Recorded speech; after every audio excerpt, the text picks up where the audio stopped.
मत होना निराश, कभी भी तेरा वक्त बन सकता है। मत होना निराश, कभी भी तेरा वक्त बन सकता है। दिल में हो आग और हौसले हो बुलंद, दिल में हो आग और हौसले हो बुलंद, तो अखबार बेचने वाला बच्चा भी कलाम बन सकता है। अखबार बेचने वाला बच्चा भी कलाम बन सकता है। जय हिंद दोस्तों, एक बार फिर से गिरनार एकेडमी के ऑनलाइन प्लेटफॉर्म पर आप सभी दोस्तों का बहुत बहुत स्वागत है। और आज अपन डिस्कस करेंगे मॉडल पेपर नंबर 7, जिसमें हम देखेंगे बेहतरीन 15 क्वेश्चन। तो शुरुआत करते हैं पहले क्वेश्चन से।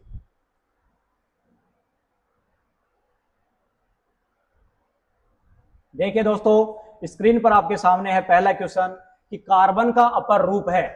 तो इसका राइट ऑप्शन देखो क्या होगा। कार्बन का अपर रूप होता है फुलरीन। कार्बन का अपर रूप होता है इसमें फुलरीन। सही उत्तर क्या होगा इसका?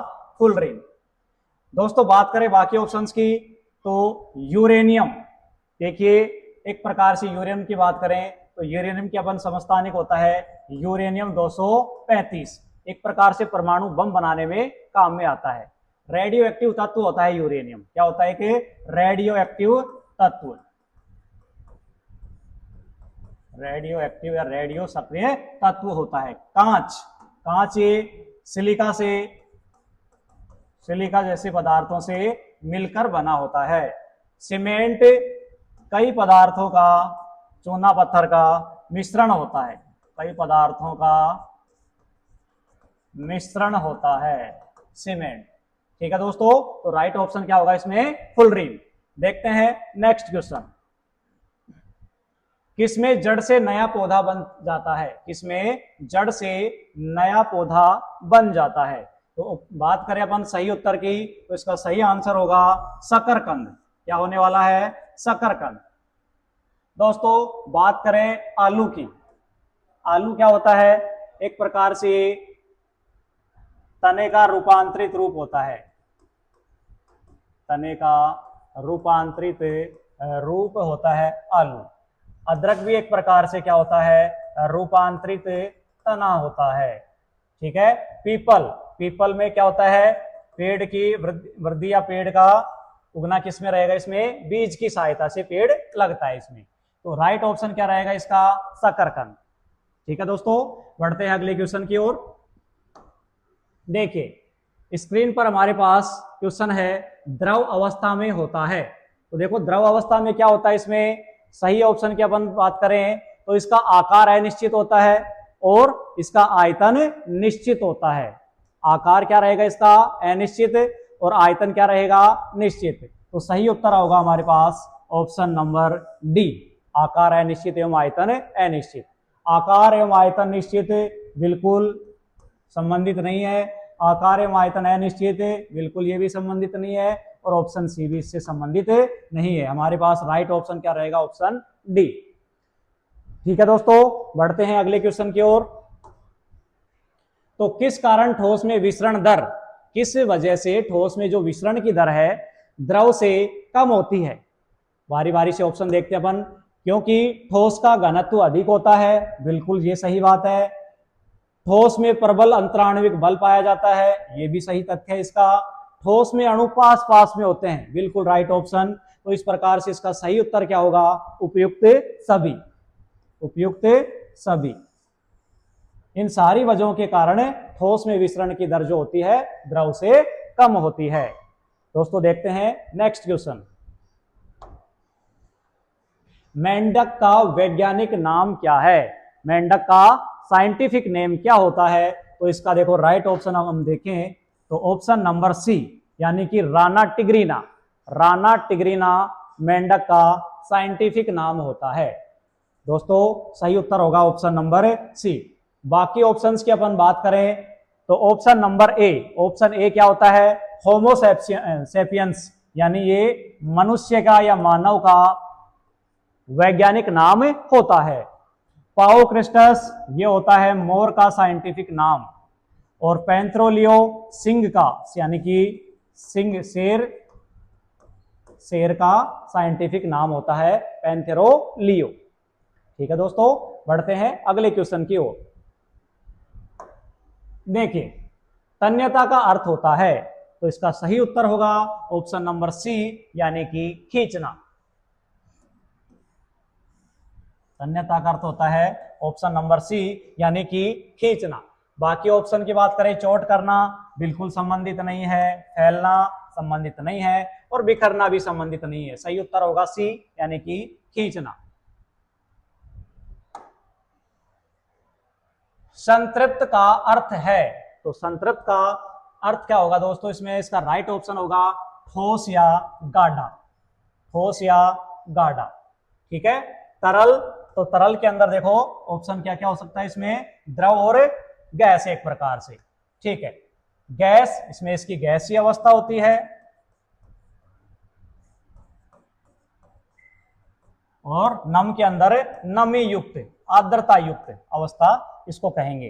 तो देखो इसमें दोस्तों सही ऑप्शन क्या होगा इसका, ठोस या गाढ़ा, यानी कि ऑप्शन नंबर ए। चलो अगला क्वेश्चन, बल का मात्रक होता है। तो देखिए दोस्तों बल का मात्रक क्या होगा, तो अपन सबसे पहले अपन देखते हैं बल का फॉर्मूला। फोर्स यानी कि बल, फॉर्मूला होता है F = ma। तो देखो दोस्तों इसमें द्रव्यमान का मात्रक होता है kg, और त्वरण का मात्रक होता है मीटर प्रति सेकंड स्क्वायर। तो ऑप्शन आप देख पा रहे हो, इसमें कौन सा राइट होगा, kg × मीटर प्रति सेकंड स्क्वायर, यानी कि ऑप्शन सी हमारा सही आंसर होगा, ठीक है। बाकी ऑप्शन हमारे क्या होंगे, सही नहीं होंगे। मीटर प्रति सेकंड किसका हो गया, वेग का मात्रक हो गया। kg × मीटर प्रति सेकंड ये किसका मात्रक हो गया, देखिए kg किसका होता है, द्रव्यमान का, इंटू मीटर प्रति सेकंड किसका हो गया, v का, यानी कि एक प्रकार से ये बन गया ऑप्शन है संवेग के लिए। संवेग के लिए ये किसके लिए बन गया, वेग के लिए। और kg किलोग्राम प्रति सेकंड ये किसका होता है, किलोग्राम प्रति सेकंड, यानी द्रव्यमान और बटे में समय। ये देखिए ये बिल्कुल इससे संबंधित नहीं है, तो सही उत्तर होगा हमारे पास ऑप्शन नंबर सी। बढ़ते हैं नेक्स्ट क्वेश्चन की ओर।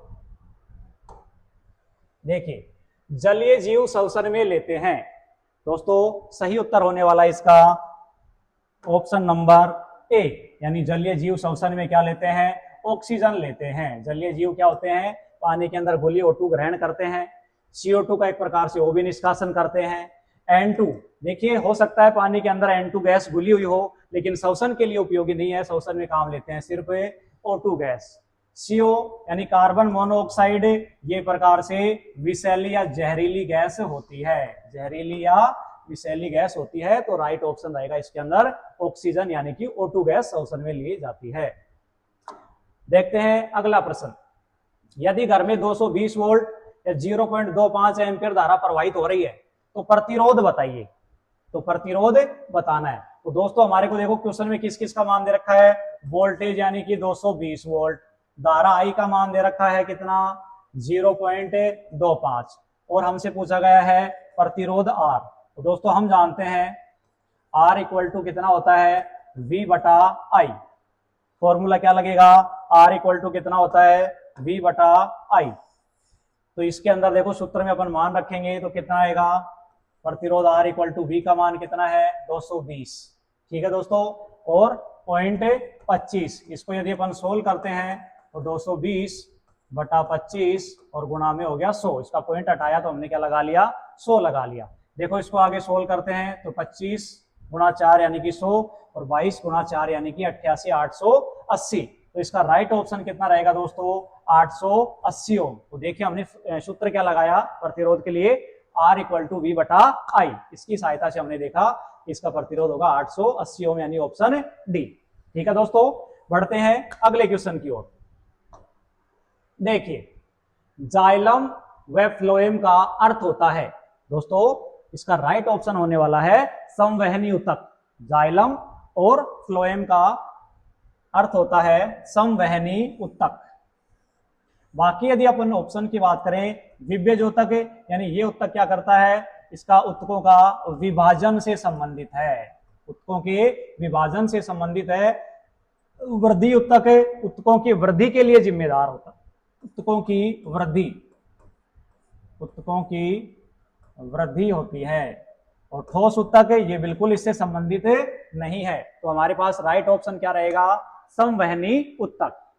ठीक है दोस्तों, देखते हैं नेक्स्ट क्वेश्चन कि कोशिका झिल्ली की भित्ति को किससे देखा जाता है। देखो मैं आपको बताऊं कि कोशिका झिल्ली एक बहुत ही सूक्ष्म संरचना होती है, माइक्रोन संरचना होती है, तो इसको नग्न आंखों से नहीं देखा जा सकता। इसको देखने के लिए एक जो विशेष उपकरण होता है जिसको हम बोलते हैं क्या, सूक्ष्मदर्शी, सूक्ष्म वस्तुओं को देखने के काम में आती है, इसको अपन बोलते हैं माइक्रोस्कोप।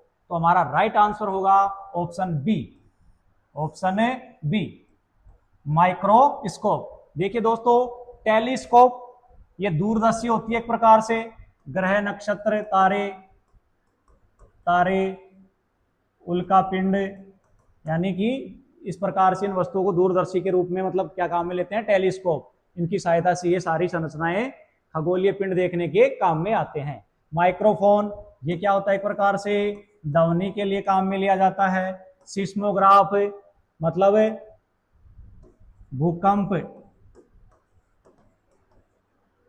मापने का यंत्र होता है। सिस्मोग्राफ भूकंप मापने का एक यंत्र होता है, सिस्मोग्राफ। ठीक है दोस्तों, तो चलते हैं अगले क्वेश्चन की ओर। देखो, जैविक घटक है, इनमें से जैविक घटक कौन सा होता है। देखो, ताप बिल्कुल जैविक घटक नहीं होता है, और जल भी जैविक घटक नहीं होता है, मृदा यानी कि मिट्टी भी जैविक घटक नहीं होती है। तो इसका सही उत्तर राइट ऑप्शन क्या होगा, जीवाणु। जीवाणु होता है एक जैविक घटक। ऑप्शन डी इस क्वेश्चन का सही उत्तर है। ठीक है, बढ़ते हैं नेक्स्ट क्वेश्चन की ओर। दोस्तों अगला क्वेश्चन स्क्रीन पे है, और क्वेश्चन हमारा क्या है कि ऊष्मा का सुचालक है, यानी जिसके अंदर ऊष्मा का आवागमन हो सके। तो देखो इसका राइट ऑप्शन होगा हीरा। केवल इनमें से दिए गए ऑप्शन में हीरा एक ऊष्मा का सुचालक होता है, डायमंड, हीरा। बात करें प्लास्टिक की, बिल्कुल ऊष्मा का सुचालक नहीं होता है। ऊष्मा और विद्युत दोनों का कुछ क्या होता है, कुचालक होता है। कपड़ा भी ऊष्मारोधी या कुचालक होता है, और ऊन भी इसके लिए क्या होती है, कुचालक। तो सही ऑप्शन क्या होगा इसके अंदर है हीरा। ठीक है, बढ़ते हैं नेक्स्ट क्वेश्चन की ओर, आज के अंतिम प्रश्न की ओर। ये देखिए दोस्तों, लास्ट क्वेश्चन है अपना स्क्रीन पर कि विद्युत ऊर्जा को मापते हैं। विद्युत ऊर्जा कहें या फिर अपन बात करें इसकी, ये देखो इसका राइट ऑप्शन क्या होगा, विद्युत ऊर्जा को किसमें मापेंगे, किलोवाट आवर, किलोवाट घंटा, यानी कि ऑप्शन बी इसका राइट ऑप्शन होने वाला है, सही उत्तर होने वाला है किलोवाट आवर। चलो बात करते हैं बाकी ऑप्शंस की। तो दोस्तों किलोवाट में किसको मापते हैं, शक्ति को। किलोवाट में किसको मापते हैं, शक्ति को। कूलाम में किसको मापते हैं, आवेश को। आवेश का मात्रक ऐसा ही मात्रक होता है कूलाम, तो आवेश को कूलाम में मापा जाता है। एम्पियर को किसमें मापा जाता है, विद्युत धारा को, विद्युत धारा को। तो इस प्रकार से दोस्तों चारों ऑप्शन बेहतरीन तरीके से एक्सप्लेन किए गए हैं। उम्मीद करते हैं आपको सारे 15 क्वेश्चन बहुत पसंद आए होंगे, अच्छे लगे होंगे, और ऐसे ही शानदार जीएस के लिए गिरनार एकेडमी के ऑनलाइन प्लेटफॉर्म से जुड़े रहिए। चैनल को लाइक करें, सब्सक्राइब करें। थैंक यू, जय हिंद दोस्तों।